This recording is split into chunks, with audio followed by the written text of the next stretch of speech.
시청자 여러분 안녕하십니까. 주말 시사쇼 정치다. 저는 이상목입니다. 민주당이요. 정봉주 전 의원의 막말 논란으로 공천을 취소한 이 서울 강북 의뢰 현역 박용진 의원과 조수진 노무현재단 이사 2인 경선을 치르기로 결정을 했습니다.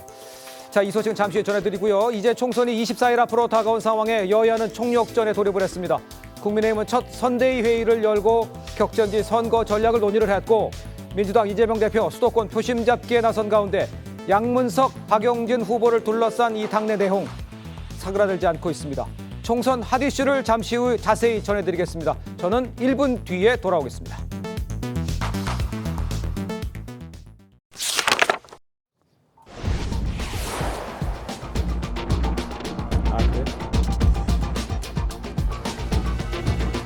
자, 지금 그러니까 그 정봉주 의원이 그 빈 자리에 지금 박용진 의원하고 조수진 노무현재단 이사로 좀 알려 있습니다.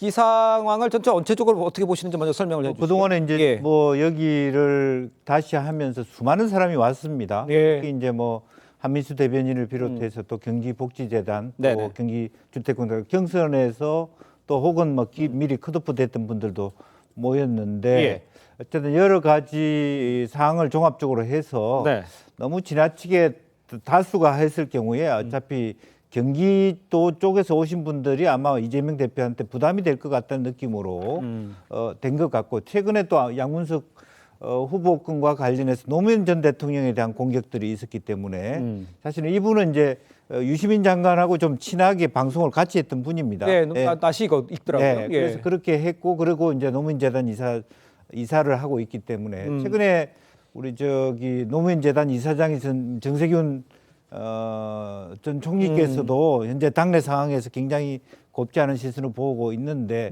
이제 그런 의미에서 생각해 볼 수 있고, 또 하나는 여성 가산점이 신인이기도 하지만 둘 중에 하나로 했을 경우에 최대 점수가 25%가 됩니다. 둘 중에 하나를 하기 때문에. 그러니까 여성이나 신인 중 이 둘 중에 하나를 택해서 택하는데 여성이 25% 되기 때문에 실제로 이제 우리 현역에서 지금 박용진 의원은 30% 감점이기 때문에 크게 보면 55% 차이 이상으로 말하자면 박용진 후보가 득표를 하면 이길 수도 있는 거죠. 논리적으로 보면 뭐 지역에서 아주 전체적으로 보면 꼭 뭐 진다라고 볼 수는 없습니다만, 그러나 룰 세팅 자체가 실제적으로 뭐 전국 비례하고 지역하고를 7대 3으로 나눴기 때문에 지난번처럼 서대문 청년 그 후보 뽑기처럼 전 당원의 비율이 많아졌을 경우에 이미 바이어스가 있는 거 아닌가. 그러니까요. 그런 면에서 과연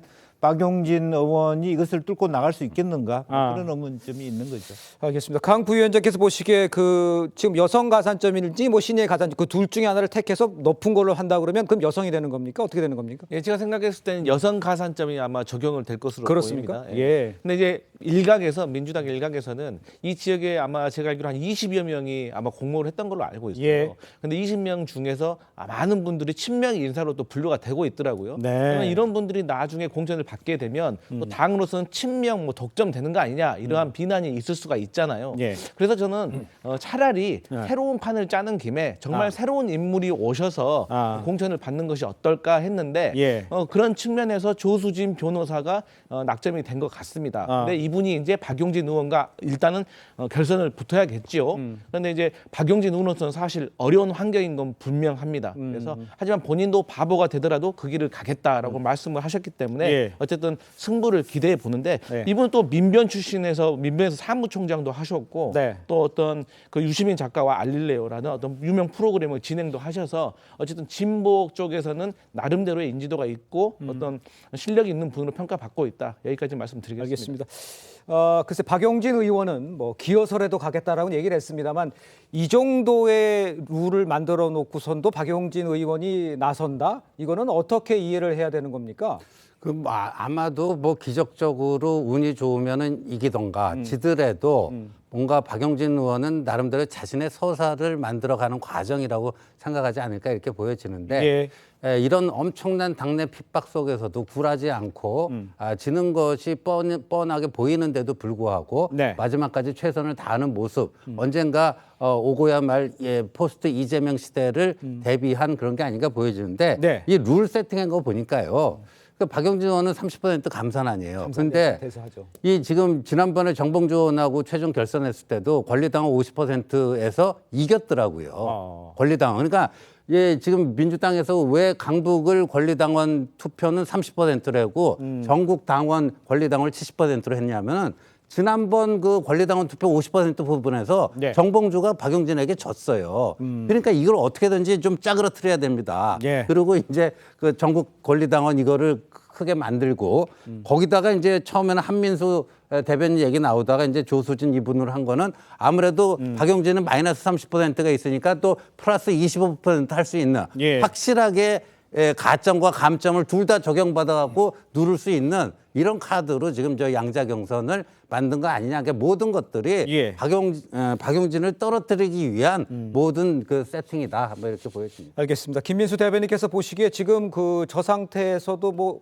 가능성도 조금은 있다라고 말씀하시지만 현실적으로는 좀 어렵다는 평이 많잖아요. 그러니까 밖에서 봤을 때는 어떻습니까? 저렇게 했는데도 경선에 나가야 되는 박용진 의원의 입장에서 보면 방금 앞에서 다 말씀해 주셨던 것 같은데 제가 볼 때는 이제 박용진 의원이 공천 대락률은 제로에 가까워졌다라고 봅니다. 왜냐하면 박용진 의원이 점점 되어서는 안 되는 이유만 늘어난 것 같습니다. 방금 말씀 주셨듯이 지금 박용진 의원은 이렇게 불리한 여건에도 불구하고 지금 이렇게 내가 공천 과정에 나가겠다라고 하는 건 본인의 서사실을 만들기 위해서인데 이 서사를 민주당 지금 특히 이재명 대표 체제에서는 결코 만들어줄 수 없는 서사가 되었다.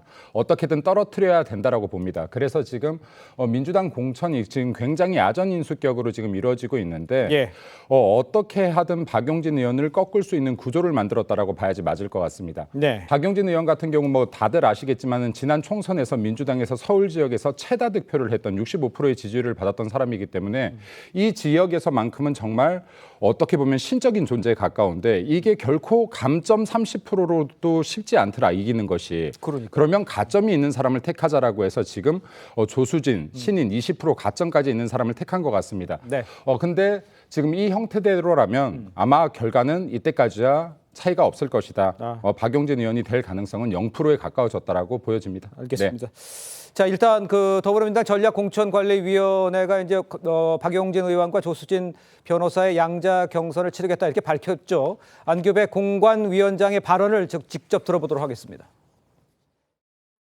안정적인 경선 방법을 위하여 양자 경선을 선택하였습니다. 우리 전략공천위원회에서는 선정한 후보는 다음과 같습니다. 박용진 국회의원, 조수진 노무현재단 이사였습니다. 두 후보자는 전국 권리당원 70%, 강북을 권리당원 30% 온라인 투표에 따라서 경선을 치를 예정이고 그 조수진 변호사가 정치 신인의 여성이잖아요. 그럼 그분 가산점을 받는 거예요? 정치 신인의 여성이면은 그에 준한 가산점을 받습니다. 자, 일단 뭐 여러 명이 하마평에 올라왔다가 조수진 변호사로 결정이 됐습니다. 근데 여기에 이제 한민수 대변인도 얘기가 오고 왔었지 않습니까? 글쎄 지금 이 친명 인사가 예상이 됐는데 글쎄 친명인지 아닌지는 좀 아까 좀 언급해 주셨습니다만 조수진 변호사가 같이 나오게 됐다. 이거는 어떻게 평가를 하십니까? 아무래도 뭐 서양상으로 최근에 이제 유시민 전 장관이 굉장히 어떤 이재명 대표를 옹호해온 것도 사실이고요. 그러니까 당 밖에 있었습니다만은 거의 어떤 친명에 가까운 인사다 그렇게 봐야 될 것 같습니다. 그렇지만 한민수 대변인 같은 분들은 항상 뭐 어떤 논리적 과정에서 충분히 이재명 대표를 옹호하는 뭐 실질적인 대변인 역할을 하신 분이고요. 또 나머지 분들도 사실은 뭐 경기복지대단이라든지 뭐 경기주택공사는 누가 보더라도 경력상으로 이재명 대표하고 친한 경력과 이력을 가지신 분이고 또 심지어 이승훈 그 변호사도 있었잖아요. 이제 그렇지만 그래도 그분 또한 친명 인사로 분류됐기 때문에 사실은 뭐 내용적으로는 조수진 변호사도 거의 어떤 친명에 속하지만 일반인들이 보기에는 사실은 친명의 모습들이 드러나지 않는 그런 모습을 가지고 있고 또 하나는 이제 여성이기도 하고 신인이기도 하고 있기 때문에 전체적으로 25% 가점을 받았을 경우에 누구보다도 말하면 박용진 후보를 이길 수 있는 어떤 조건이 됐다. 그렇게 봐야 될 것 같습니다. 알겠습니다.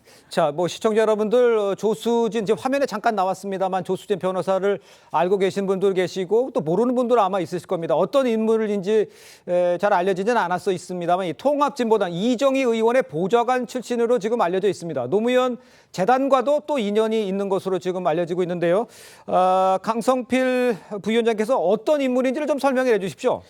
네, 이 조수진 변호사 같은 경우는 앞에 화면에 나오지만 민변에서 사무총장을 하면서 차별금지법이라든지 국가보안법 철폐에 대해서 좀 노력을 해오셨던 분입니다. 그리고 앞서 나오지만 이정희 전 통합진보당 보좌관을 했다는 사실의 논란도 있긴 합니다. 하지만 이제 이것이 저희 민주당으로서는 2019년에 저희의 당원이 되셨습니다. 그렇기 때문에 저로서는 크게 문제될 것은 없다고 보고 있고요. 어쨌든 지금 민주당으로서는 공천 잡음으로 인해서 상당히 지지율이 침체기에 겪었었거든요. 그렇기 때문에 이제 공천이 끝나가는 과정에서 본선으로 가는 과정에서 최대한 친명 사당화라는 어떤 프레임에 걸리지 않기 위해서 이런 조수진 변호사를 추천한 것 같습니다. 알겠습니다. 자, 일단 저희가 준비가 되어 있는데요. 조수진 후보가 직접 자기가 이야기한 녹취가 있습니다. 한번 들어보도록 하겠습니다. 이정희 일부러 다 고백하는 마음으로 제가 다 깠어요. 싫어하실지 좋아하실지 모르겠지만 제가 이정희 국회의원실에서 물론 그 접점이 생기시기 전이지만 일을 했고 그런데 지금은 또 이제 진보 정당 당원은 아니고 그냥 다 썼죠. 자, 지금 박용진 의원과 이제 경쟁을 하기는 돼 있습니다만 이제 모든 사람들이 생각하기에는 결코 쉽지 않은 상황이다. 이런 건 다 알고 있는 상황이지 않습니까? 그렇다면 지금 녹취에도 나왔습니다만 이정희 의원의 보좌관을 했던 경력 같은 거 이런 것들을 포함해서는 어떻게 평가하십니까? 밖에서 봤을 때. 지금 여기 비단 지금 그 조수진 그 예비 후보뿐만이 아니라요. 지금 그 이번 22대 총선 자체에서 이재명 대표의 민주당에서 희한하리만큼 통진당 출신의 사람들이 많이 거론된다는 거에 좀 초점을 맞춰야 될 것 같아요. 그래서 지금 이재명 대표의 그 정치적 본거지 그리고 이제 오래 살았던 성남시에서 이게 연관이 돼 있지 않는가. 예를 들어서 뭐 통진당의 모체라고 할 수 있는 민노당이나 지금 경기 동부 연합 이것들이 지금 이재명 전 성남시장 당시에요. 굉장히 많이 연계가 돼 있거든요. 이러한 건들이. 그래서 지금 2010년도부터 이재명의 성남시에서 약 8년간 연계돼 있던 통진당 세력들이 지금 이번 기회에 국회로 입성하는 것이 아닌가 하는 논란들이 굉장히 많습니다. 그래서 국민 여러분들께서 특히 통진당 출신들에 대해서 입성에 대한 부분들을 좀 지켜봐 주시면 이 연결고리들이 굉장히 제 생각에는 많이 나오지 않을까 생각됩니다. 그렇게 했는데 반박이 있으실 수 있으면 한마디 해주시죠. 사실은 이제 조수진 변호사는 말하면 이정희 의원 지역인데 그 지역은 과거 이제 예찬 총리하고 관계 속에서 이루어졌고 그러다 보니까 사실 유시민 장관이 예찬 총리 보좌관 출신입니다. 그래서 아마 그런 과정에서 자연스럽게 이게 통진당과의 과정보다는 보좌관이라고 해서 그 당의 당원은 아니지 않습니까? 물론 그 한때 진보당 당원이었는지는 모르겠습니다만은 오히려 그런 면에서 일찌감치 어떤 그 관악에서 활동이라든지 이정희 의원과의 어떤 당 활동보다는 노무현 재단과의 활동이 훨씬 친숙해졌고 그래서 예찬, 유시민 이 두 분과가 좀 친화력이 있었기 때문에 방송도 같이 하게 됐고 그런 의미에서의 기본에 지금 현재 나오는 어떤 진보당과의 구분은 좀 지어졌으면 좋겠다는 생각입니다. 알겠습니다. 아까 언급해 주신 대로 저희 제작진이 한번 확인을 해 주시죠. 지금 이정희 의원의 보좌관을 했는데 과연 그 동린 당원이 되었는지 요거는 좀 확인이 좀 필요해 보인다 이렇게 지적을 해주셨는데 그건 맞는 말 같습니다. 확인을 좀 해봐야 할 것 같고요. 자, 그런데 이제 박용진 의원 앞서 오전에 기자회견에서는 들러리 서서라도 기어서라도 이런 표현을 쓰면서 강하게 읍소하는 발언을 했었죠. 이 발언을 한번 다시 들어보도록 하겠습니다. 들러리를 서라면 들러리를 서고 구색을 맞추하시면 장단까지도 맞춰드리겠습니다.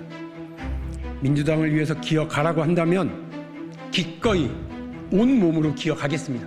납득하기 어려운 일들의 연속입니다. 부당하고 불공정합니다. 바로잡아 주십시오. 그리고 왜 전국의 당원들이 여기에 후보 결정에 참여를 해야 되는지 그 당원들조차도 납득되지 못하는 일이 지금 벌어지고 있는 건 아닙니다. 지도부가 속 시원한 해명을 해주길 바랍니다. 자, 언급을 했던 것처럼 박용진 의원 들러리 서더라도 기어서라도 이런 표현을 썼습니다.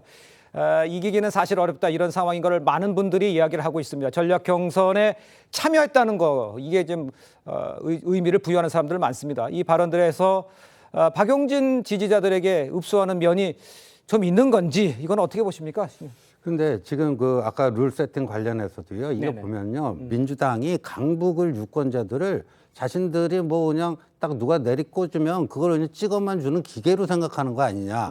이런 정도의 그 생각이 드는데 아까도 말씀드렸지만 지난번 권리당원 강북을 권리당원 투표에서 박용진 의원이 과반을 득표해서 이겼어요. 그런데 이런 식으로 강북 유권자가 아닌 전국 유권자 거기들은 이른바 개딸들이 가장 큰 그룹 아니겠습니까? 예. 전국 권리당원 하면은 네. 개딸들이 강북의 대표자로 나갈 민주당 후보로 나갈 그 선수를 뽑는다는 거예요. 아하. 그러니까 이거는 아닌 말로 그 강북 유권자들 도대체 뭘로 받길래 이런 식의 뭘 하는가. 그러니까 저는 이 강북을 거기 전통적인 민주당 우세 지역이고요. 네. 보수당 쪽에서 한 번도 거기를 뺏어본 적이 없습니다. 그러다 보니까 거기는 우리가 그냥 내려꽂으면 니들은 그냥 찍어만 주면 돼. 뭐 이런 식의 그 유권자를 아닌 말로 뭐 우습게 보고 예. 이런 오만한 그 정치적 결정을 내린 거 아닌가 이렇게 보여집니다. 알겠습니다. 강북을 유권자들이 어떤 선택을 할지 또 어떤 반응을 보일지 이게 좀 관심거리가 된 것 같습니다. 자, 저희는 다음 주제로 넘어가겠습니다.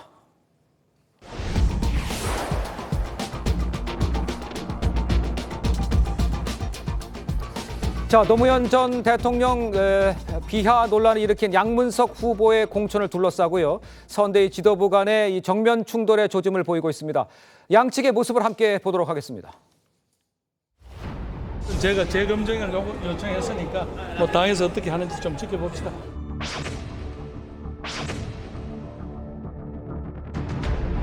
노무현 대통령께서는 자신을 비난했다고 그 비난한 정치인들을 비판하거나 아니면 비토하지 않았을 겁니다. 표현의 자유라고 하는 게 이런 것입니다. 선거 때는 흔들리면 안 된다 이런 취지로 말씀을 하셨던 것 같은데 그만해요. 인터뷰 안 한다고 했잖아요.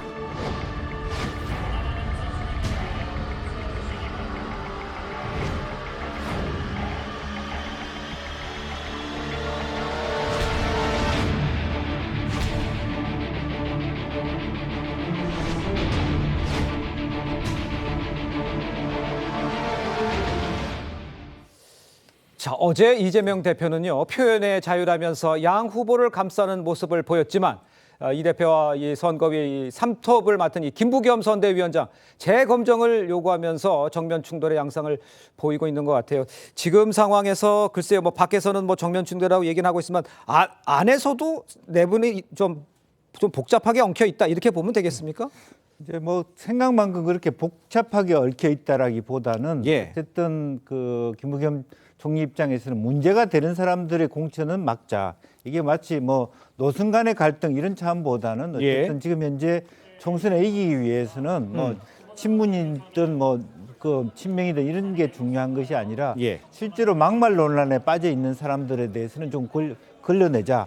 김우영 씨 같은 경우도 뭐 김영주 부회장이 갈 때 좀 거친 표현을 한 거고 네네. 여러 가지 어떤 지나친 과정에 어떤 욕설 비슷한 그런 부분이 있었기 때문에 그런 후보들을 어찌 보면 공천이라고 하는 것도 선거라고 하는 것은 우리 당의 인물 내놓는데 하자가 있어 보이는 인물 내놓아서 되겠냐. 그리고 최근에 국민의힘도 계속 그런 부분에 대해서 스스로가 이렇게 말하자면 뭐 도 후보도 그렇고 네. 또 장예찬 후보도 그렇고 이제 컷오프를 시키면서 그런 어떤 그 장애 요인들을 제거하는 방향이거든요. 그렇기 때문에 김부겸 그 선대위원장은 그런 역할을 뭐 하겠다, 감초 역할을 그런 의미인 것 같고 이해찬 전 총리 선대위원장도 제가 같이 일을 해봤습니다만은 네. 한번 결정 내린 부분에 선거 체제에 들어가서는 도대체 뒤바꾸려고 하지 않습니다. 네. 선거에서는 혼란이 있어서는 안 된다라고 하는 입장이어서 아마 여러 가지 내부적인 어떤 뭐 토론이 있지 않겠냐 그렇게 보여집니다. 글쎄 내부적인 토론이라고 조금 그 간단하게 말씀해 주시는 것 같은데 글쎄 일단 그 정면 충돌이다 된다 좀 제고해 달라 그런데 안 된다 그냥 간다 이거는 좀 크게 부딪히는 상황이라고 볼 수 있는 거예요. 예, 그리고 이게 그냥 저 한 양문석이라고 하는 한 개인의 문제가 아니고요. 예. 지금 보니까 이제 이 그간에 이른바 비명횡사, 친명횡재 뭐 이 과정에서 쌓여왔던 그 불만과 분노 네. 이런 것들이 요번 그 이 양문석 공천권을 가지고 표출되는 그 측면도 있다. 그러니까 친노 친문이 뭔가 이쪽을 공격할 수 있는 확실한 소재를 지금 손에 쥐인 거 아닌가 이렇게 보여지는데 예. 그 노무현 대통령은 이제 민주당에서는 김대중, 노무현, 문재인 이 세 분이 이제 전직 대통령인데 그러니까 이쪽 당에 이제 보수당 쪽에서는 뭐 이승만 대통령, 박정희 대통령 뭐 이런 분들 그러니까 그런 분들을 막 폄훼한 거예요. 근데 뭐 이제 불량품이라는 표현도 그렇지만 오늘 또 새롭게 나온 거는 매국노라고 했어요. 노무현 대통령을. 예. 그 뭐 우리가 뭐 친일파 이완용을 매국노라고 하는데 그 왜 매국노라고 했을까? 그러니까 한미 FTA 체결했다고 그래서 매국노라고 한 거 아니냐 이건데 갈 때까지 간 거죠. 아하. 이건 반대당이라도 저런 매국노라는 표현 쓰는 게 쉽지가 않아요. 반대당이라도. 근데 같은 당 안에서 예. 자당 출신 전직 대통령에게 매국노라는 표현을 썼다? 갈 때까지 간 거죠. 그러니까 이거는 이 타협이라는 게 절충점이라는 게 나올 수가 없는 게임 같습니다. 알겠습니다. 지금 말씀하신처럼 그 공격을 해야 할 사람인데 여기는 건들지면 안 된다. 이런 걸 건드렸다 뭐 이렇게 해석을 할 수가 있을 것 같은데 그런데도 이게 그냥 화합하고 갈 수 있다고 보십니까? 어떻게 보십니까? 예, 말씀하신 대로 사실 저희한테 노무현 대통령에 대한 비난을 했다는 것은 김대중 노무현 정신을 계승하는 민주당으로서는 조금 아픈 부분입니다. 예. 하지만 보통 지금의 공천이 취소되시는 분들을 보면 추가 막말을 하셨거나 아니면 추가 막말의 위험을 통제할 수 없는 상황에 이르신 분들을 공천을 취소해 왔습니다. 예. 그래서 앞으로 지금 한 2, 3일 동안에 당내 내부에서 어떤 갈등 상황이 있고 그 가운데서 조금 결과가 나올 것 같아서 주시를 좀 해봐야 된다고 보는데요. 저는 아마도 국민의힘에도 지금 추가적으로 조수연 후보가 막말 파동에 지금 가운데 있기 때문에 예. 혹시 이러한 국민의힘의 공천 취소 결과가 나온지도 조금 주시해야 된다. 그리고 선거가 막판으로 갈수록 어쨌든 파열음을 줄여야 되기 때문에 어쨌든 민주당으로서는 조금 고민되는 부분이 있다는 점을 말씀드리겠습니다. 알겠습니다. 네, 방금 말씀 주신 거 보니까 양문석 지금 이제 후보가 아마 취소될 것 같아요. 네, 왜냐하면 방금 전에 이렇게 지금 논란됐던 부분들을 하셨는데 제가 볼 땐 민주당의 입장 측면에서는 노무현 전 대통령에 대한 비하 발언이라든지 그리고 비명계에 대한 극심한 비하 발언이 문제가 될 수 있겠으나 이거보다 제가 더 크게 심각하게 보고 있는 것은 국민에 대한 비하 발언을 여러 차례 했다라는 겁니다. 그 전에도. 예, 그렇습니다. 지금 예를 들어서 전해철 의원을 잡겠다며 경기 안산갑수로 올라오기 전에 통영에 있었거든요. 그렇습니다. 근데 라디오 방송에서 나와서 통영은 촌동네, 촌사람이라는 표현을 썼어요. 그래서 촌동네 촌사람들이라 나 같은 유명인이 가면 이것저것 많이 물어본다. 어허. 여기에서 하물며 앵커가 이게 문제가 될까 봐 촌동네라는 발언을 어떻게 좀 저지하려고 했는데도 전혀 개의치 않고 촌동네, 촌사람이라는 발언을 계속 이어갔습니다. 네. 이뿐만이 아니라 이번에 안산갑에 올라와서도요. 이상한 동네, 네. 그리고 모작, 수작을 많이 부리는 동네라고 이야기를 했습니다. 네. 네, 지금 이 특정 지역들에 대한 비하 발언과 국민 발언까지 이어졌기 때문에 네. 이 부분은 굉장히 크게 문제가 될 것이다. 노무현 전 대통령에 대한 비하 발언은 민주당 내 어떻게 보면 계파 갈등으로 끝날 수 있을지 모르겠지만 예. 국민 비하 발언까지 이어졌기 때문에 이 부분은 민주당이 빠르게 사과하고 이재명 대표처럼 아전 인수격에 막말을 계속 이어가서 안 될 것이라는 점 다시 한번 강조드립니다. 알겠습니다. 그러니까 결단을 요구한다. 뭐 이런 이야기도 해석을 할 수가 있을 것 같습니다. 일단요. 아까 또 언급을 해주셨습니다만 이 두 사람의 충돌에 오늘 선거위 삼톱이죠. 한 사람인 이해찬 선대위원장도 여기에 이제 가세를 했습니다. 이 위원장은 양 후보 공천에 대해서 아까 언급을 해주신 대로 그대로 가야 한다면서 이 대표에게 힘을 실어줬습니다. 이런 보도가 나오고 있는 건데 사실 여부를 묻는 기자들의 질문에는 답을 아꼈습니다. 상황을 한번 직접 보죠. 그대로 가야 된다고 말씀을 하셨더라고요. 나는 인터뷰 안 해요. 근데 그 발언이 혹시 나와가지고 양문석 후보 관련해서 입장 간단하게 좀 들을 수 있을까요? 그럼 선거 때는 흔들리면 안 된다 이런 취지로 말씀을 하셨던 것 같은데. 그만해요. 인터뷰 안 한다고 했잖아요.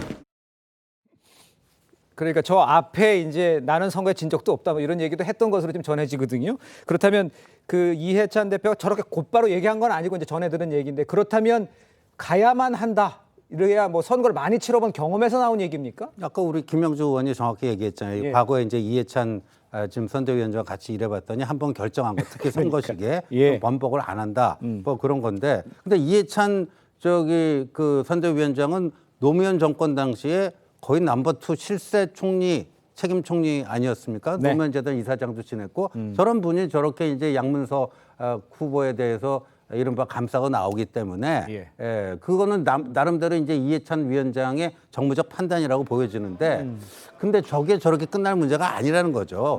그리고 아까 이제 우리 김민수 대변인께서 잠깐 얘기했지만 자막에도 나왔습니다만 지역구 비하까지 했잖아요. 맞아. 안산은 자기가 출마하고자 하는 안산을 향해서 지저분한 곳이다. 장난질 많이 치는 곳이다. 아니 지역구를 지저분한 곳에서 그럼 본인은 뭐 지저분한 국회의원이 되겠다는 거예요? 뭐예요? 그러니까 저거는 저런데도 불구하고 저 공천을 강행하잖아요. 네. 좀 안산 시민들을 뭘로 보고 저렇게 하는 거죠?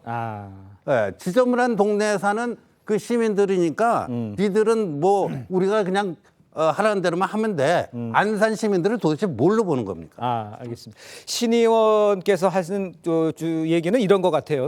단순히 어떻게 한 번 정도 노무현 대통령을 비하했거나 이런 비판을 강하게 했다는 것이 문제가 아니라 여태까지 오면서 많은 그런 일들이 많았었고 특별히 또 자기가 가려는 그 지역구에 대해서도 얘기를 했다.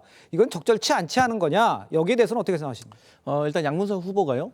평소에 조금 언행의 수위가 조금 거칠다는 건 저도 인정을 합니다. 네. 하지만 이 뭐 안산의 지역이 지저분하다라는 것은 사실 그 말의 행간을 좀 더 깊게 살펴봐야 될 필요가 있다. 예를 들어서 이 뭐 지역의 환경 미화가 더럽다는 게 아니라 예를 들면 본인이 타지에서 안산에 출마를 하려고 하다 보니까 어떤 정치적인 상황에서 텃세가 있을 수 있다. 그렇게 표현을 했을 수도 있다는 것에 대해서 저희가 검토를 좀 해봐야 된다. 내부적으로. 그리고 이제 이해찬 대표께서 그대로 가야 된다라고 말씀하셨다는 것은 어쨌든 친문 의원들께서 여기 양문석 후보에 대한 어떤 이의를 제기하셨기 때문에 이것은 내부 단속이라고 저는 보고 있고요. 어쨌든 제일 중요한 건 국민의 눈높이, 국민 정서법 아니겠습니까? 그래서 이러한 부분에 있어서는 심도 있게 민주당에서 검토를 해야 된다 이렇게 말씀드리겠습니다. 알겠습니다. 다시 한번 이제 정리해서 말씀드리면 양문석 후보가 동네가 지저분했다, 또 뭐 장난질 많이 했다 이런 것은 그런 얘기를 들었다는 전언이라는 얘기를 한번 제가 다시 한번 안내를 해드리도록 하겠습니다.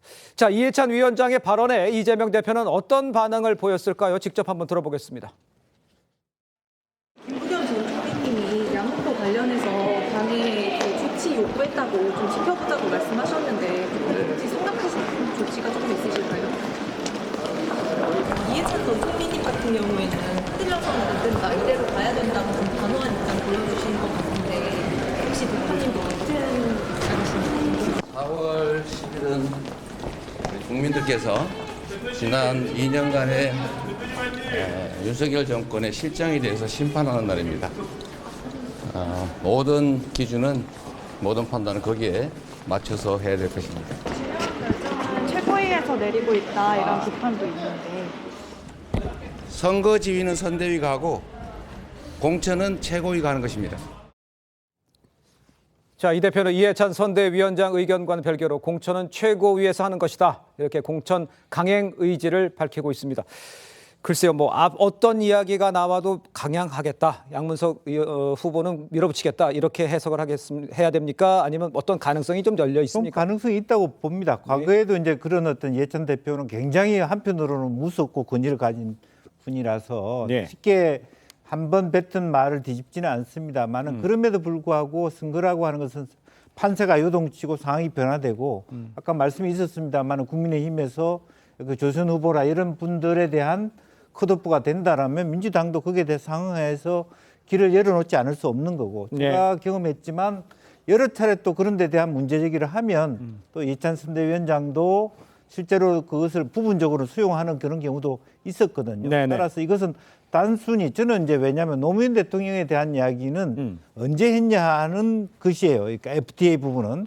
근데 시민단체 하면서 FTA에 대해서 비판한 사람이 많았습니다. 그럼 지금 민주당이 손잡고 있는 비례연합은 다 그와 같은 입장을 취했을 거예요 아마. 뭐 한미 FTA 문제라든지 예. 그런 데 대해서 노무현 대통령이 나라 팔아먹는다 이런 얘기를 했을 가능성이 많다. 예. 근데 지금은 이제 양문석 후보가 단순히 그런 문제는 오히려 더 작은 문제인데 자기 지역에 대한 혐오 발언이라든지 이것이 한두 건이 아니었다라고 하면 이해찬 대표도 입장을 달리할 수 있는 가능성도 있지 않나 그렇게 보입니다. 그런 가능성도 아직은 열려 있는 상황이다. 알겠습니다. 자, 이런 가운데 김부겸 위원장은 자신을 직접 찾아온 양 후보에게 직접 결단할 것을 촉구를 했습니다. 당시 상황을 한번 들어보죠. 노무현재단 찾아가는데 뭘 좀 해야 워낙 저한테 화가? 하여튼 뭐 어쨌든 간에 상황이 이렇게 됐는데 지금 수습할 수 있는 건 마지막에 없다. 여기서 뭐 새로운 게 더 나오면 그거는 누구도 보고 못한다. 그 양문석 후보랑 얘기하실 때는 사실상 이제 스스로 결단해야 된다고 이제 사퇴를 좀 요구했다고 좀 봐도 될까요?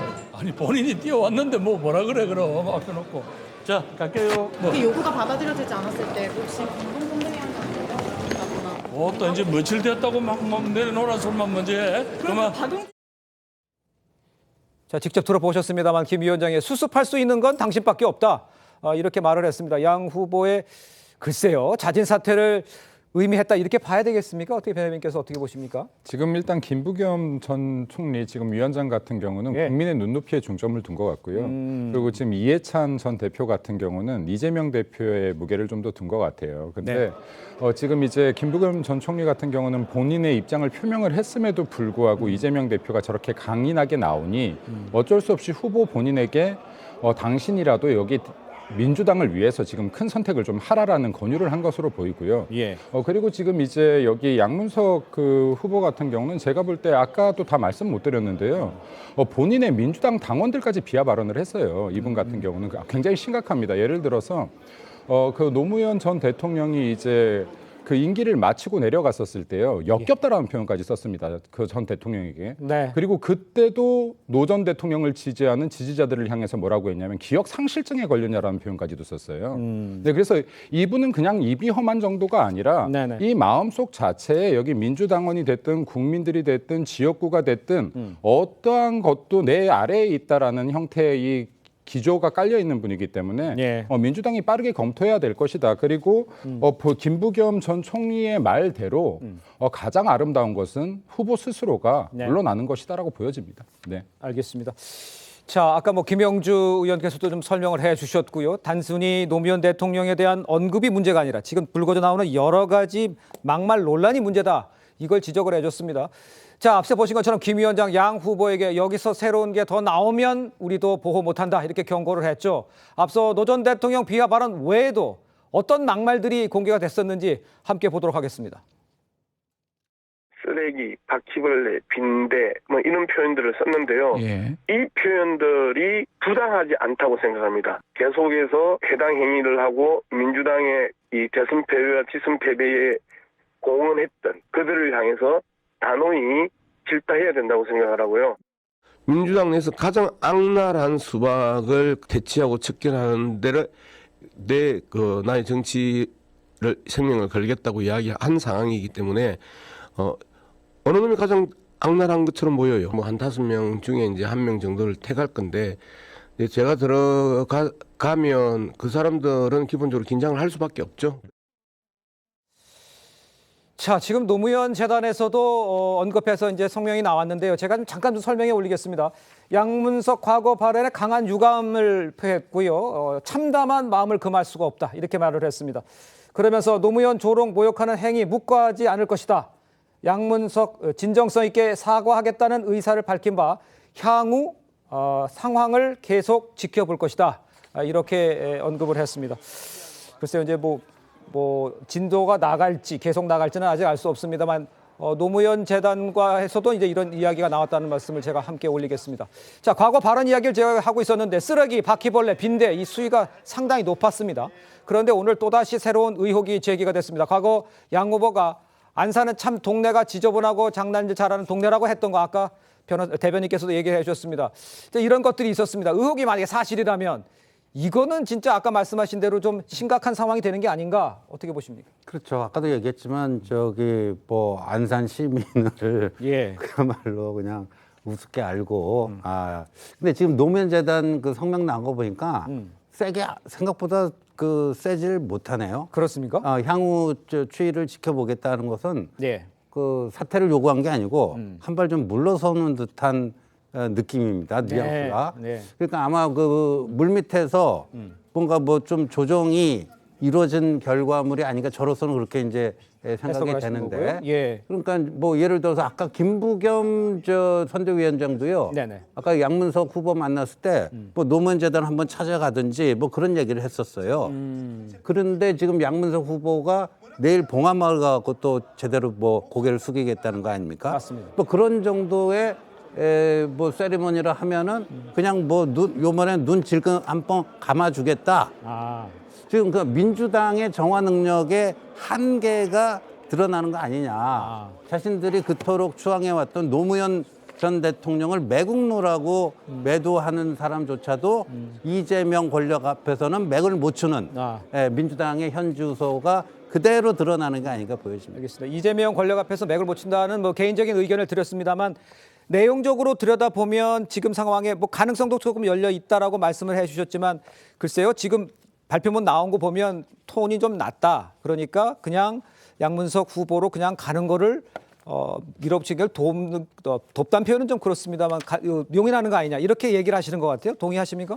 아니요, 뭐 동의할 수는 없고요. 네. 민주당으로서는 좀 이런 걸 봐야 될 것 같아요. 그러니까 막말도 유형이 있습니다. 네. 그러니까 어떤 유형이 위험한 거냐면 예를 잘못된 역사인식, 친일인식 이런 것들이 위험합니다. 왜 위험하냐? 이런 분들이 국회에 들어가게 되면 대한민국이 한국과 일본과의 어떤 외교적인 문제, 예를 들어서 위안부 할머니나 뭐 후쿠시마 오염수 방류 이런 문제에 대해서 대한민국의 국익을 제대로 지키지 못한다는 우려가 있기 때문인 거거든요. 네. 그런 면에서 이게 막말이라는 것이 잘못된 어떤 행간에서 나온 과격한 말인지 어떤 잘못된 역사 인식인지는 분명히 판단을 해보고 그럼에도 불구하고 국민의 정서가 맞지 않다면 과감하게 취소를 해야 된다라는 입장인데 예. 또 추가적으로 걱정되는 건 무엇이냐면 254개 지역에서 이렇게 막말이라든가 다른 송사로 인해서 공천이 취소되는 경우가 생기잖아요. 예. 그러면 여러 지역구에서 차점자들이 공천자에 대해서 음해와 음모가 난무할 수가 있다. 그래서 양당 공이 조심해야 될 문제다. 하지만 이게 분명 심각한 문제이기 때문에 민주당에서 고민하고 있다. 이 말씀 드리겠습니다. 알겠습니다. 고민하고 있다. 어떻게 할지 결정을 내릴 것을 고민하고 있다. 이렇게 이해를 해보도록 하겠습니다.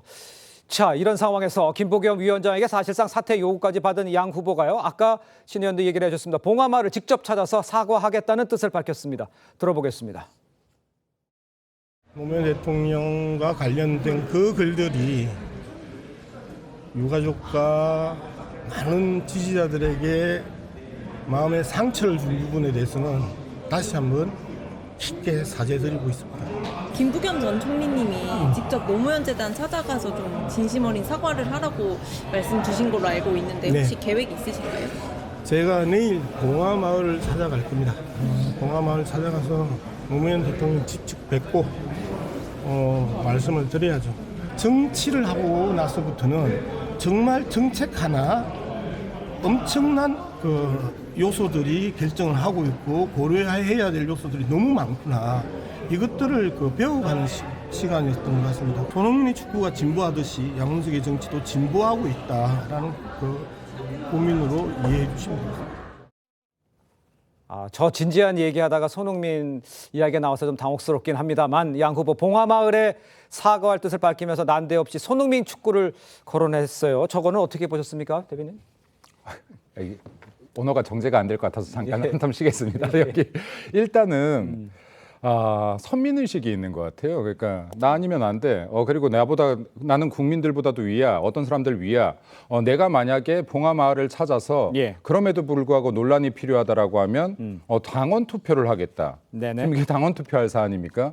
진짜로 이게 좀 약간 험한 말이 나갈까 봐 제가 좀 자중을 하겠는데 지금 여기 양문석 의원 같은 경우는 지금 이제 이게 결국에는 이재명 대표가 키웠다라고 보입니다. 이재명 대표가 내 친이대들을 계속해서 국회에 입성시키고 입성시키려고 하다 보니까 이러한 무리한 상황에서도 본인이 편을 들어주는 안전인수분이 보일 수가 없는 상황이 됐다.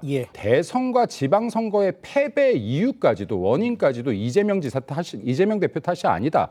이것은 전 문재인 대통령의 탓이고 그리고 이낙연, 전세균, 김부겸 총리 등의 잘못이다. 무능 때문이다. 라고 하면서 보호하기 시작합니다. 근데 이재명 대표가 지금 지나친 본인의 방탄 세력들을 국회에 입성시키려고 무리수를 너무나 두고 있다. 이게 국민들 눈에는 결국 보일 것이다라고 생각합니다. 그래서 이 부분에 대해서 양문석 지금 후보도 본인이 최소한 자성하는 모습은 보여야 맞다. 근데 손흥민 선수까지 거론하는 모습에서는 어떠한 자성의 모습도 보이지 않는다. 이게 가장 심각한 것이다라는 말씀드리고 싶고 한마디만 더 말씀드리자면요. 국회에 들어가서 안 될 가장 논란에 이런 신념을 갖고 있는 사람의 가장 첫 번째는 국민을 비하하고 무시하는 사람입니다. 다른 어떤 것보다 국민을 무시하고 비하하는 사람이 어떻게 국민의 대표가 돼서 국민의 목소리를 대변할 수 있겠습니까? 이 부분 다시 한번 강조드리고 싶습니다. 어떻게 이런 권력은 어떻게? 네, 맞습니다. 국민을 무시하고 비하하는 분들 절대 국회 가면 안 되겠죠. 그런 면에서 국민의힘 대전 후보 그 조수연 후보, 국민을 조선보다도 일본 강점기가 더 살기 좋았을 수도 있다. 뭐 그런 말 논란되는데 그대로 적용이 되는 것 같고요. 어쨌든 그 양문석 후보가 스스로 본인이 만든 논란에 대해서 전당원 투표로 해결한다는 것은 적절하지 않은 것 같습니다. 그건 분명합니다. 이재명 대표께서 말씀하셨듯이 그 최고위에서 결정할 사항이지 전당원 투표는 이럴 때 하라고 있는 게 아니기 때문에 저는 지도부에서 현명하게 판단하리라 믿습니다. 알겠습니다. 과연 이제 결정적인 게 이제 국민의 눈높이겠죠. 국민의 눈높이에서 어떻게 비춰질지를 한번 생각해보는 시간이 됐으면 좋겠습니다. 이런 상황에서 양 후보는요, 자진 사퇴는 하지 않겠다 이런 뜻을 분명히 했습니다. 이어서 한번 들어보도록 하겠습니다. 아까 김부겸 위원장님이 스스로 해결해야 된다고 하셨는데 대화하실 때 혹시 사퇴도 염두에 두고 계신가요? 저는 지금 저의 사퇴 여부 또한 당원들의 뜻이라고 생각을 합니다. 정말 필요하면 전 당원 투표도 감수할 생각입니다. 그래서 전 당원들에게 양문석이 이대로 계속 가야 되는지 멈춰야 되는지 전 당원 투표를 만약에 우리 당에서 결정해 주시면 그것 또한 기꺼이 감수하겠다. 저는 그런 마음입니다. 그 강 부위원장도 전당원 투표는 말이 안 된다고 얘기를 하셨는데 김영주 의원께서는 어떻게 보십니까? 뭐 쉽게 얘기하면 전당원 투표하면 내가 이긴다 그런 뜻이죠. 실제로 보면 그러니까 굽히지 않겠다 그런 뜻이고 우리 당원들은 내 편이다 그런 뜻이고 또 내 편이 누구냐 하면 사실은 이해찬 대표가 내 편이라는 얘기예요. 노무현 재단의 이사장 지금 정세균 전 총리께서는 지금 이 문제를 심각하게 보고 계시지만은 바로 직전 이사장은 유시민 의원이고요. 그 전 이사장이 이해찬 총리거든요. 그렇기 때문에 사실은 지금 현재로 보면 이해찬, 유시민이 두 분이 이재명 대표와 관계가 굉장히 좋고 이제 그런 세력 관계로 봤을 때 양문석 후보 입장에서는 그분들이 오히려 이 피해갈 수 있는 레코멘데이션을 해주는 거 아니냐. 봉하마을 가라, 노무현 재단 가라 이런 부분으로 경과를 지내다 보면 사실 전체 당원들의 분위기도 뭐 당신들을 쫓아낼 그런 분위기가 아니니 극복할 수 있지 않겠냐라는 생각입니다. 그러나 그럼에도 불구하고 냉정하게 이 문제는 지역 구민들이 어떻게 볼 것인지 그럼 우리 당의 품격이 어떤 것인지를 보면 그래서 이제 이재명 대표도 이제 최고위 권한이다. 최고위 다 전부 다 친명으로 돼 있는데 이재명 대표의 뜻에 따를 것이라는 얘기지만 그럼에도 불구하고 여론의 흐름을 무시하기는 쉽지 않다. 그렇게 보이죠. 알겠습니다. 돌아가는 상황으로는 좀 극복할 수 있는 것처럼 보여지지만 실제적으로 국민 눈높이라든가 그다음에 여론을 좀 챙겨봐야 된다. 이렇게 좀 지적을 해주신 것 같습니다. 그런데요. 한편 노무현 재단 이사장인 정세균 전 국무총리가 당의 조치를 요구를 하고 또 노무현 전 대통령의 오른팔로 불렸던 이광재 후보 측도 당의 결단을 촉구한 가운데 이제 친문까지 좀 가세하고 있는 상황이에요. 6일 만에 민주당 지도부에 복귀한 고민정 최고위원 오늘 노 전 대통령을 언급하면서 이번만큼은 후회할 일 하고 싶지 않다 이렇게 입장을 냈습니다. 양문석 후보를 겨냥한 발언이다 이렇게 보면 되겠습니까? 네, 그렇다고 봐야 되죠. 그리고 아까도 말씀드렸지만 이거는 비단 이번 건만 아니라 그간에 누적돼 왔던 이재명식의 일방적인 행보, 일방통행에 대한 어떤 그 반작용으로 이게 나오는 것이고. 근데 저는 이제 아까 보니까 그 노무현 재단 그 성명 보고 뭔가 물밑 조율이 지금 빠른 속도로 이루어지고 있고 타협점을 만들어 가려고 하는구나. 그러니까 이게 자칫 잘못하면은 적전 분열 양상으로 가면 민주당 전체가 뭐 스텝이 꼬여가지고 내부 그 파워 게임 하는데 에너지를 소모하면서 더 큰 위기가 올 수도 있다. 뭐 이런 그 위기 의식이 좀 뭔가를 만들었으면 그렇게 될 수가 있는데, 근데 이제 이런 판단도 한번 해봐야 되죠. 어떤 판단입니까? 저는 지금 분위기로 봐서 그냥 양문석 고할 것 같아요. 그리고 저 문제 제기했던 그룹들도 내일 봉화마을 가서 큰절하고 고개 숙이고 하면 아예 됐다 마, 그 정도로 하자. 그러고 넘어갈 것 같은데, 그런 민주당의 판단에 대해서 안산의 유권자들이 어떤 판단을 또 할 것인지. 안산뿐만 아니라 저런 식의 아나무인 식의 공천을 일방적으로 내지르는 저 민주당의 그 공천 행태. 최근에 이제 그 저희 당의 경우에는 이제 장해찬 후보 공천 취소 관련해 가지고 지지자들로부터 상당한 반발도 나오고 있고 뭐 그렇습니다. 그런데 그런 그 아까운 그 후보를 왜 공천 취소를 시켜야 되느냐. 근데 그것과 이 민주당의 이 장해찬 후보랑 비교해봐도 뭐 거의 제가 봤을 때 10배 이상의 어떤 하자와 흥결이 있는 후보는 그냥 고를 한단 말이에요. 그런 그 양당의 공천 관리에 대한 또 국민적 평가가 뒤따르지 않을까 보여요. 예, 알겠습니다. 지금 그 뭐 다른 아까 예를 들어 주셨습니다만 지금 말씀하신 것처럼 장해찬 후보가 이제 낙마하면서 이제 묽어진 게 이제 과거 막말 이런 발언이지 않습니까? 그러니까 지금 과거 비교했을 때 결코 덜하지 않은데 이걸 끝까지 밀고 가는 것에 대해서는 어떻게 생각하냐 이렇게 질문하시는 것 같아요. 어떻게 대답을 하실 수가 있어요? 네, 뭐 저는 민주당에서 이것을 끝까지 뭐 염문수 후보를 지켜낼 것이다라고 우리 신지호 의원님께서 말씀하셨는데 그것은 개인적인 의견이신 것 같고 저는 개인적으로 이렇게 생각합니다. 만약에 공천이 한참 진행 중이어서 여기저기서 파열음이 나오면 혹시 그럴 수도 있습니다. 하지만 지금은 공천이 막바지입니다. 그래서 빨리 공천 문제를 끝내고 본선 가도 프레임을 바꿔야 되는 거예요. 마침 공천이 끝나가는 과정에서 민주당의 지지율도 많이 올라가고 있다고 해요. 그리고 여기에 또 이종석 대사 리스크라든가 고물가 리스크가 있어서 민주당이 충분히 프레임을 바꿀 수 있는 이 절호의 기회를 양문석 후보 때문에 날리지는 않을 것이다. 보고 있습니다. 알겠습니다. 자, 이런 상황에서요. 민주당을 탈당한 김종민 새로운 미래 후보도요. 양후보의 발언을 감싼 이재명 대표를 비판을 했습니다. 먼저 어제 있었던 이 대표의 표현의 자유 발언부터 한번 들어보겠습니다. 노무현 대통령께서는 이렇게 말씀하셨습니다. 대통령 욕하는 게 국민의 권리 아니냐. 우리 표현에 대해서 가급적 관대해 주십시다. 이게 무슨 무서워서 살겠어요. 저 욕 많이 하십시오. 막 물어 뜯어도 내가 뭐라 안 그러잖아요. 물어 뜯는 것도 재미 아닙니까? 아니 뭐 임금욕도 하는데.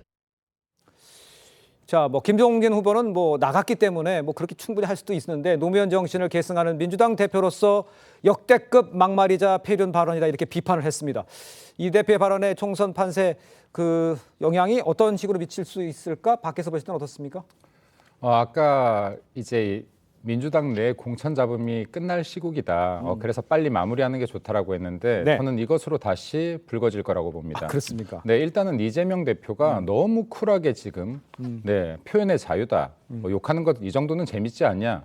본인을 조금이라도 비토하는 건 이렇게 못 참는 사람이 어떻게 이렇게 다른 말을 그때그때 할 수 있는지 참 국민들이 놀랄 것 같습니다. 그리고 지금 이게 그냥 표현의 자유로 무마해버리기에는 단지 정치인의 비하 문제가 아니라 아까 계속해서 이야기했던 지역 비하, 국민 비하, 당원 비하가 이어졌기 때문에 이 문제를 대충 덮고 넘기려고 하다가는 민주당이 지금 국면 전환을 하려는 것에 대려 발목을 잡힐 것이다 라는 말씀드리고요. 거꾸로 국민의힘 입장에서는 이 문제를 이렇게 이재명 대표가 밀어붙이는 것도 나쁘지 않겠다라는 생각이 듭니다. 선거 전략상. 알겠습니다. 근데 저게 표현의 자유면요. 그러니까 이재명 대표가 자기 형수한테 욕설한 것도 표현의 자유인 거예요. 그래갖고 저 이재명 대표가 얘기하는 표현의 자유는 제가 굳이 거기다가 주석을 붙이자면 명예훼손의 자유, 모욕의 자유, 욕설의 자유를 의미하는 겁니다. 알겠습니다. 강하게 비판을 해주셨습니다. 반박을 하실 말씀 있으십니까? 아니 형수 욕설과 관련된 거하고 지금 그 양문석 후보가 어떤 노무현 대통령 비한 거하고 저는 축구와 야구처럼 다른 영역이라고 생각을 하시는데 뭐 신재호 의원님의 개인적인 의견이실까요? 네, 그렇게 알겠습니다. 자, 그런데 이제 오늘 경기 남부 지역을 찾은 이재명 대표는요, 민주당 막말 후보 공천 문제 대신에 국민의힘 막말을 강도 높게 비판을 했습니다. 함께 들어보겠습니다. 집권 여당이 노무현 대통령을 정말 뭐라고 욕했습니까? 입에도 담기 어려운 더러운 말, 시정잡배 껌 찍찍 씹고 다리 들들 떠는 이런 사람들조차 쓰지 않는 말. 당시에 한나라당이었나요? 누가 욕을 해도 국민의힘이 욕할 수는 없는 거예요. 자기 입 더러운 거 모르겠습니까? 수치심도 없습니까? 어떻게 그렇게 호환무치할 수 있어요? 자, 아까 녹취 들으셨습니다. 앞서 이재명 대표가요, 이 자신의 당 후보 표현엔 표현의 자유를 언급을 했는데 국민의힘 막말에는 목소리를 높였습니다. 정작 국민의힘에서는 막말 후보들의 공천을 취소하지 않았습니까? 이 상황을 보고 좀 어떻게 설명을 해주실 수 있을지 좀 설명해 주시죠. 그러니까 국민의힘 취소했죠. 예, 취소를 했어요. 그러니까 이게 이제 엄격한 도덕적 기준인데 저는 개인적으로 장해찬 후보 공천 취소에 대해서는 그렇게 하지 말았어야 될 것이었다. 뭐 하는 생각이 좀 듭니다. 근데 뭐 결정은 이미 난 것이고 하는데 그래서 이 뭐 지지자들로부터 상당한 반발과 동요가 있는 것이 맞습니다. 그러니까 뭔가 뭐 이른바 우리가 이제 중도 무당층, 그걸 뭐 이제 선거 때는 뭐 산토끼라는 비유로 쓰는데 산토끼에 좀 뭐를 얻으려다가 집토끼 자체가 좀 많이 흔들리는 이런 결과를 초래한 측면이 좀 있다. 개인적으로 그렇게 생각하고 굉장히 저는 그 결정에 대해서 아쉽게 생각하고 있습니다만 이미 결정을 내려진 것이고 이것이 결국은 이제 양문석 후보가 이 공천 취소가 되지 않고 그대로 가게 된다면 자연스럽게 이제 비교가 되는 그런 상황이 곧 오지 않을까. 곧 오지 않을까. 그래서 국민의힘이 이제 이런 식의 공천 관리가 그래도 국민 눈높이에 맞는 것이다라는 것을 얼마나 이제 설득력 있게 국민들에게 호소할 수 있는가, 이게 포인트가 될 것 같습니다. 알겠습니다. 자, 양 후보 공천 문제로 이 대표와 각을 세우고 있는 김부겸 선대위원장 당내 막말 경계령을 내렸습니다. 함께 들어보겠습니다. 험지에서 싸우고 있는 우리 동지들이 오셨기 때문에 그분들을 좀 대신해서 부탁을 드리겠습니다. 우리 당의 강세 지역, 저 우세 지역에 계시는 우리 후보자님들은 각별히 정말로 언어 하나하나 쓰시는데도 조금 더 정말 신중해 주셨으면 좋겠습니다. 읍대가지고 자신도 모르는 사이에 표현이나 이런 데 있어서 쓸데없이 논쟁을 불러일으키거나 국민들의 마음을 좀 불편하게 할 그런 표현을 쓰시면 이 험지에서 고생하시는 우리 동지들이 애써 쌓아놓은 그거 다 날아갑니다. 네, 저희는 다음 주제로 넘어가 보도록 하겠습니다. 자, 국민의힘이 한동훈 비상대책위원장을 총괄 선대위원장으로 내세우고 오늘 첫 선대위 회의를 열었습니다. 한동훈 위원장은요, 국민의힘을 미래 전진 정당이라고 강조를 했는데요. 반면 이재명 대표는 오늘 유세 현장에서 아무리 깎아내려도 국민의힘 후보보단 우리 후보가 낫지 않냐, 이렇게 말을 했습니다. 목소리 함께 들어보겠습니다. 우리 국민의힘은 시스템 공천에 따라서 국민들의 비판에 그때 반응하고 겸허하게 수용하면서 열심히 일할 후보들을 내세우려고 최선을 다하고 있습니다만, 민주당은 민생이 어떻게 되든 간에 대표의 묻지마 방탄에만 올인할 후보로 친명 일색으로 다음 국회를 구성하고 있습니다. 민주당과 조국, 통진당의 후예들이 범죄 연대를 통해서 대한민국을 후진시키려는 세력이라면 우리 국민의힘은 미래 세력이자 전진 세력입니다.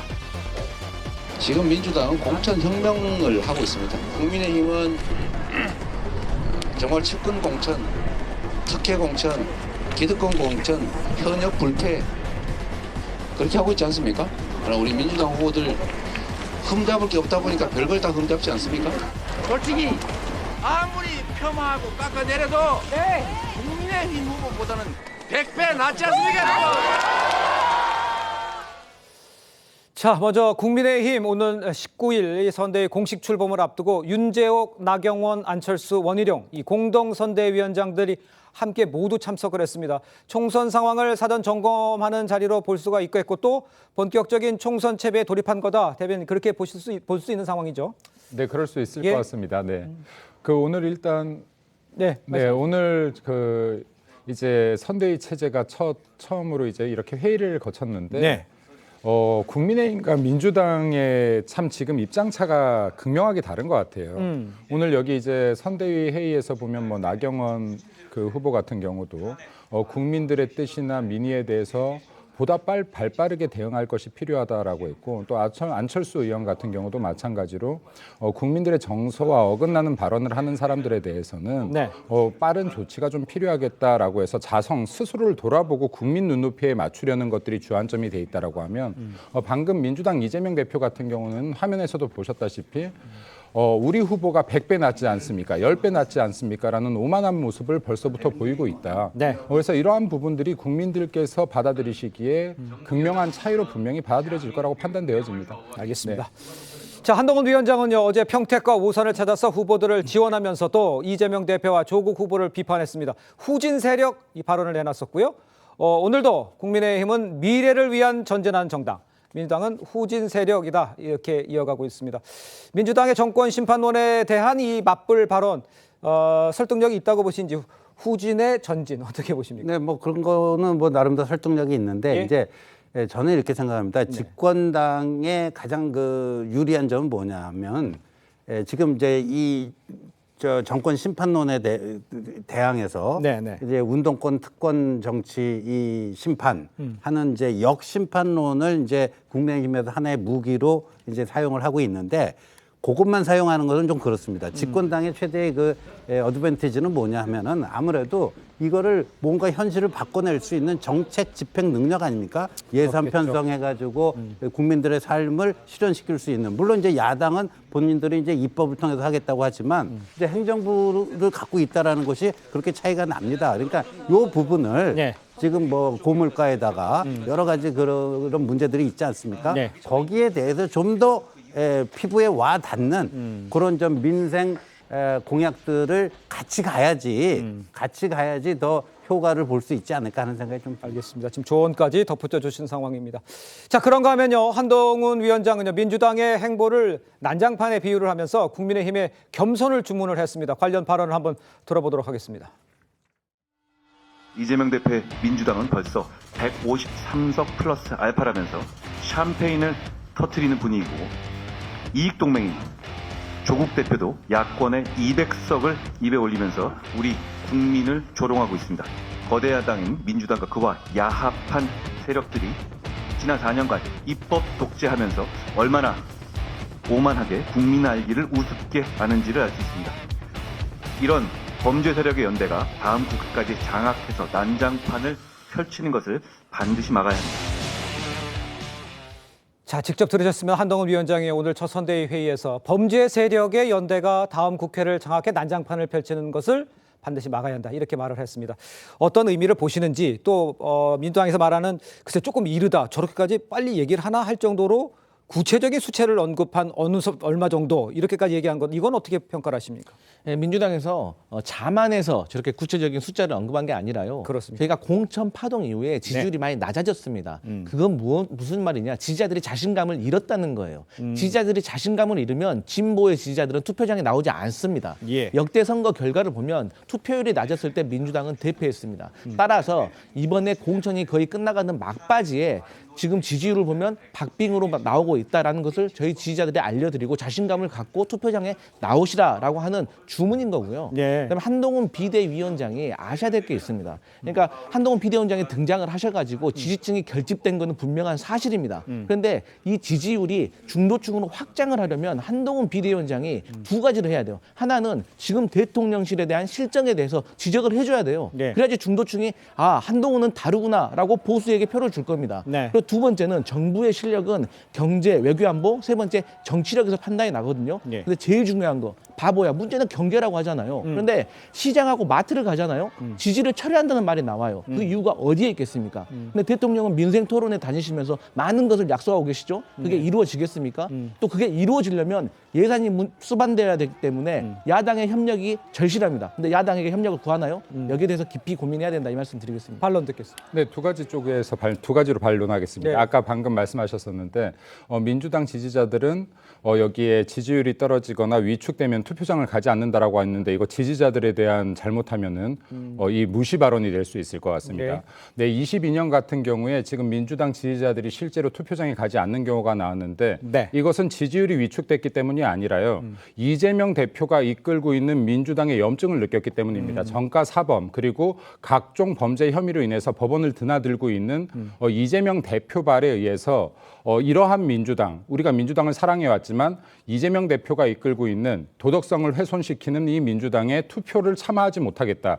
그렇다고 국민의힘에 할 수 없으니 투표장을 가지 않는다라는 결과가 나왔었고 이러한 결과는 22년도에 실제로 지방선거에서 강주 같은 경우에 2018년 지방선거보다 약 20% 이상이 투표장에 나가지 않는 결과를 가져왔었다라는 말씀 하나를 드리고 싶습니다. 그리고 이제 경제 부분에 대해서 잠깐 말씀드리면 마트 등을 가면은 우리 국민의힘을 이제 찍지 않겠다라는 말씀을 많이 한다라고 하는데 지난 문재인 정권에서요. 정말로 짧은 기간 안에 국가부채 400조를 넘기면서 최초로 대한민국의 부채 천조 시대를 열었습니다. 네, 그리고 그 당시에 정말로 고물가 그리고 부동산 가격 폭등 등의 경제들을 정말 많이 훼손시켜 놨는데 그리고 팬데믹까지 더해서 팬데믹 이후에 고유가, 고물가, 고환율 등 정말로 고착화된 경제 상황에 대해서 지금 현재 윤석열 정부가 이러한 기존 정권에서 해놨던 것들을 많이 조치하고 재정 건전화 등 작업을 하고 있다 하는 말씀을 드리고 싶고요. 지금 여기 윤석열 정권 2년 동안의 경제가 무너졌다. 이거에 과연 어떤 국민들이 제가 공감을 할지 의문입니다. 문재인 정권 그리고 민주당에서 자성의 기능이라는 걸 탑재하고 있다라고 하면 정말 우리가 전 정권에서 이러한 부분들을 잘못해서 현재 국민들이 힘듭니다 하는 자성의 목소리를 내라. 지금 이 윤석열 정권 2년이 잘못해서 경제가 이렇게 힘듭니다. 그리고 물가가 이렇게 높습니다. 라는 말은 최소한 하지 마라라는 말씀 드리고 싶습니다. 알겠습니다. 일단 좀 전에 우리 강 부위원장께서도 언급을 해줬습니다만 지지율이 그렇게 공개한 몇 석을 얻겠다 공개한 것은 좀 동기부여, 동력을 얻기 위해서 그런 말을 한 것이다 이렇게 언급을 해주셨습니다만 그런데 오늘 이해찬 상임선대위원장이요 민주당 총선 후보자 대회에서 벌써 우리 쪽으로 그러니까 민주당 쪽이죠 쪽으로 넘어가는 김이 나고 있다 이렇게 말을 내놨습니다. 목소리를 듣고 이야기를 좀 이어가 보도록 하겠습니다. 선거는 꼭 연못에서 김이 나는 거와 비슷합니다. 김이 나기 시작하면 그다음부터는 못 막는 겁니다. 제가 다녀보니까 벌써 우리 쪽으로 김이 나오기 시작하는 것 같습니다. 저는 선거를 많이 치러봤는데 한 번도 안 떨어졌어요. 그 비결은 뭡니까? 그 비결은 진실한 마음을 가져야 되고. 저 상황은 어떻게 설명하시겠어요? 그러면 아까랑 다르게. 이제 이해찬 대표 선대위원장으로서는 충분히 저런 말을 하실 수 있고 과거에도 저런 발언을 하신 적은 있어요. 근데 우리 김민수 대변인께서 아까 아침에 제가 우리 지지자들을 무시할 수 있다 그런 말씀하셨는데 제가 말씀드리면 역대에 보잖아요. 실제 대선에서요 투표율이 대선인데도 불구하고 투표율이 63%였어요. 정동영 후보가 대패했습니다. 그 직후에 열린 지방선거에서요 투표율이 50%대로 또 낮아졌어요. 또 대패했습니다. 그리고 2006년 지방선거 때도 투표율이 48%였는데도 저희가 대패를 했습니다. 그래서 이거는 숫자로 나와 있는 거기 때문에 말씀드린 거고 아니 투표해야 이긴다는 거 상식 아니겠습니까? 그래서 만약 경제에 대해서도 말씀드리면 저희가 경제 성장률 3%가 무너진 적이요 역대 4번 있다고 하더라고요. 김종인 비대위원장이 하신 말씀입니다. 오일 쇼크, IMF, 미국발 금융위기 그리고 코로나입니다. 근데 작년인가 그때 경제 성장률이 낮았어요. 일본에게도 추월당했다는 비난이 있었어요. 어떻게 설명할 겁니까? 알겠습니다. 자, 이런 가운데 이재명 민주당 대표는요 이틀째 수도권을 돌면서 윤석열 정권 심판론을 띄우고 있습니다. 화면으로 한번 보겠습니다. 혹시 왕이 되고자 하는지 모르겠습니다. 왕은 온 나라와 온 백성이 자기 것이니까 마음대로 해도 된다고 하지 않습니까? 그런데 대한민국이 대통령이 왕입니까, 여러분? 아닙니다. 야단 쳐서 안 되면 회초리를 들고 회초리를 들어도 안 되면 그 다음에는 해고해야 합니다. 자, 저희는 다음 주제로 좀 넘어가 보도록 하겠습니다. 안기령 민주당 서울 도봉갑 후보가요 선거복을 착용한 상태로 한 지역구 행사에 참석을 했습니다. 그런데 여기서 마이크를 잡고 잘 부탁드린다 이런 발언을 해서 이게 혹시 선거법 위반이 아니냐 이런 지적이 나오고 있습니다. 안 후보가 방문한 곳은요 쌍문 1동에 위치한 주민센터 노래방이었습니다. 직접 화면을 한번 보겠습니다. 같이 해주세요. 잘 부탁드립니다. 감사합니다. 감사합니다. 열심히 하겠습니다.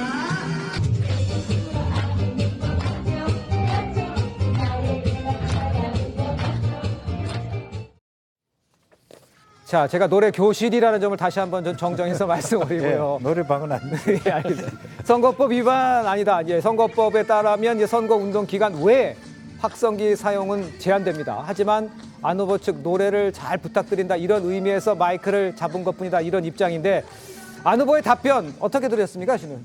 그러니까요. 저 노래를 잘못하니까 노래를 잘 부탁드린다는데 예. 보통 이제 그 후보자들이 잘 부탁드립니다. 뭐 하는 거는 선거 제 지지 잘 부탁드립니다. 그렇게 해석될 수밖에 없죠. 그렇죠. 지금 상황이다 보니까 네. 그러니까 참 억지 변명을 저렇게 쏟아놓고 있는 게 아닌가. 예. 과거에 보면 그 재래시장 갔다가 거기서 마이크 잡고 연설했다고 해서 뭐 벌금 80만 원, 벌금 100만 원이면 이제 당선 무효형이 나오는데 예. 그 정도로 그게 엄격합니다. 근데 저 안기령 후보가 좀 실수를 한 것 같고요. 예. 근데 방금 전에 나온 화면에서도 이재명 대표도 저기 야외인데 마이크 잡고 얘기하더라고요. 네. 그렇습니다. 알겠습니다. 글쎄요, 잘 부탁한다. 이건 어떻게 생각하시고 또 옷을 입은 상태에서 예. 하는 건 어떻게 근데 보십니까? 이제 옥 외냐 옥 내냐 또 상황이 어떠냐 이걸 좀 볼 필요가 있을 것 같습니다. 예. 아마 그쪽 도봉선관위가 아마 주의 조치를 할 수 있는 정도 수준 아닌가. 예. 노래 교실에서 노래 한 곡 불러라. 노래를 부르면서 잘 부탁드립니다. 이런 얘기를 어느 선까지 공개적인 어떤 뭐 옥외에서의 확성기 사용으로 볼 수 있느냐. 예. 그것은 지역 선관위별로 조금 해석이 다를 수 있다라고 보고 예. 잘한 행동은 아닙니다만은 부주의한 행동입니다만은 의도적으로 저것이 마이크 없는 곳을 자기가 마이크를 들고 간 것이 아니고 예. 노래를 부르는 과정이기 때문에 막 그런 정도는 하나의 어떤 경고 정도 수준으로 예. 정의할 수 있는 거 아닌가 그렇게 보이죠. 알겠습니다. 아까 신 의원님께 언급을 해주셨습니다만 그 밖에서 그 기자회견인 경우에는 마이크를 잡을 수 있습니다. 그러니까 이재명 대표 같은 경우에는 밖에 나와서 기자회견인 경우에 마이크를 잡고 이야기를 했다는 것, 그걸 제가 다시 한번 정리해서 말씀을 드리겠습니다. 자, 그럼 오늘 뭐 논란이 많았던 이야기를 주고받았습니다만 오늘 시사소 정치다 스페셜 여기까지입니다. 내일은요, 김보건 앵커가 진행하는 시사소 정치다로 오후 5시 10분에 찾아뵙겠습니다. 시청해주신 여러분 고맙습니다.